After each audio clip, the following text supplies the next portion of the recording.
जय हिंद दोस्तों, स्वागत है आप सभी का अपने YouTube चैनल पर। बीपीएससी टीआरई 3 का एग्जाम हो चुका है और अब जो ऑफिशियल डाटा निकल के आ रहा है उससे पता लग रहा है कि कट ऑफ जो है वो कम रहेगा। कितना कम रहेगा यह आपको खुद पता लग जाएगा कि कितने नंबर पर आपका सिलेक्शन होगा। प्राथमिक शिक्षक के बारे में बात कर रहे हैं, जो प्राइमरी टीचर 1 to 5 के लिए अभ्यर्थी है उनके लिए बात कर रहे हैं।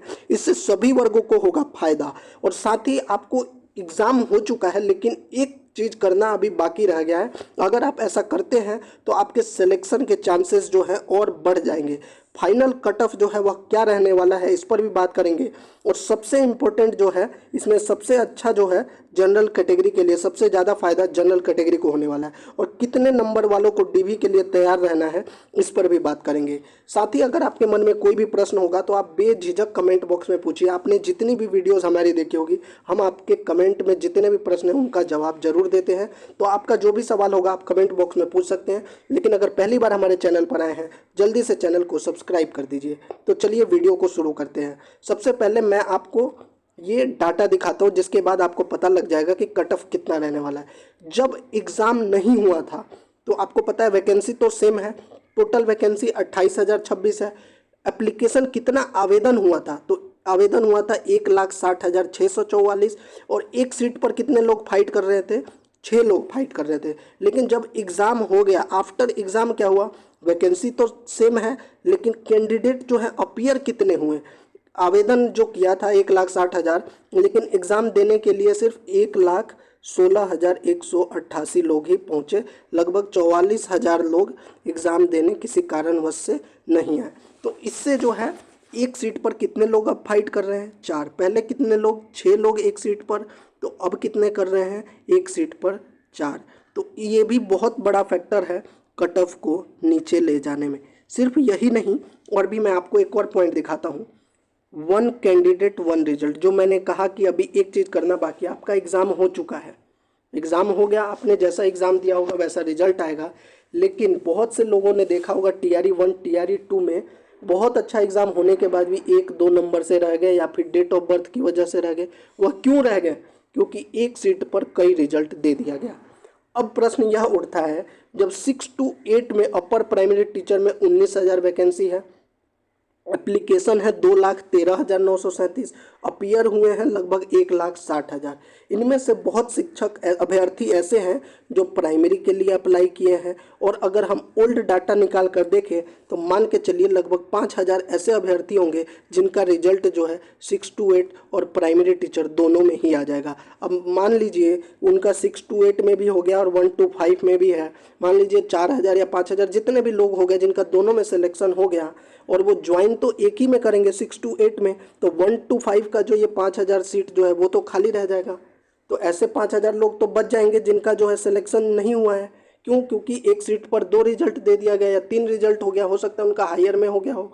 तो इसलिए अभी आपको इसके लिए आवाज़ उठाना बेहद ज़रूरी है। रिजल्ट से पहले आप इसके लिए ज़रूर आवाज़ उठाइए, अपनी बात रखिए। बड़े यूट्यूबर जितने भी बड़े टीचर हैं उनको कहिए इस पर वीडियो बनाएंगे ताकि बीपीएससी तक यह बात पहुंचे, आयोग इस चीज़ को समझे कि एक कैंडिडेट के लिए एक ही रिजल्ट हो ताकि बहुत से अभ्यर्थियों का सिलेक्शन हो सके, जो ये पद है वो पूरा फुल हो सके। क्योंकि अपर प्राइमरी टीचर में भी अच्छी खासी वैकेंसी है, उसके लिए भी अच्छे खासे लोगों ने आवेदन किया था। इसीलिए 1 कैंडिडेट 1 रिजल्ट बेहद ज़रूरी है। इसके लिए आप ज़रूर एक बार कैंपेन चलाइए ताकि जो है इस पे बहुत से अभ्यर्थी अगर साथ आवाज़ उठाएंगे और बड़े यूट्यूबर जो कहते हैं टीचर हैं जो अभ्यर्थियों के पक्ष में रहने की बात करते हैं उनसे कहिए इस पर वीडियो बनाएं ताकि एटलीस्ट बीपीएससी तक यह बात पहुंचे। रिजल्ट से पहले अगर आप बात इसको उठाइएगा 1 कैंडिडेट 1 रिजल्ट को, तो आपको इसमें पूरा फ़ायदा मिल सकता है। एटलीस्ट बात आपकी पहुंच जाएगी बीपीएससी आयोग तक।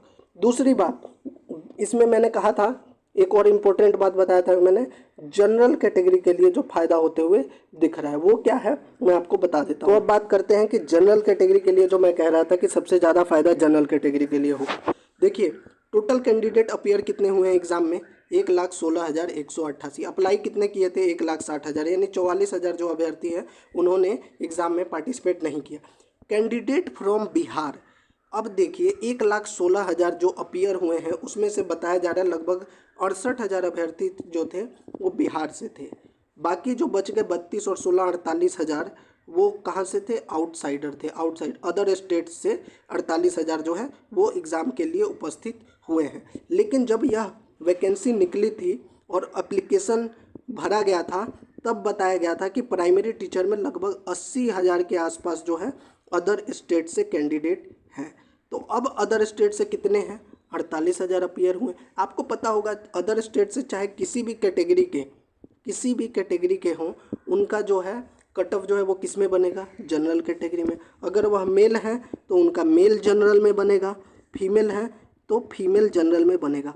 तो आप देख सकते हैं कि अदर स्टेट की जो अभ्यर्थी थे उनका जो है लगभग 48,000 ही उपस्थित हुए, जबकि बात कही जा रही थी 80,000। तो लगभग 32,000 जो अनुपस्थित रहे हैं उनकी वजह से जनरल कैटेगरी को जो है यहाँ पे बड़ा फ़ायदा दिख रहा है, क्योंकि जनरल कैटेगरी का जो ऊपर जाने का कट ऑफ बहुत ज़्यादा जो है यही रीज़न था कि इसमें अदर स्टेट के चाहे वो किसी भी कैटेगरी के थे उनका भी इसी में मार्क्स बन रहा था और उनका भी कट ऑफ इसी से डिसाइड हो रहा था। तो ये थी जनरल कैटेगरी के लिए। अब बात कर लेते हैं कि फाइनल कट ऑफ जो है वो कितना रह सकता है।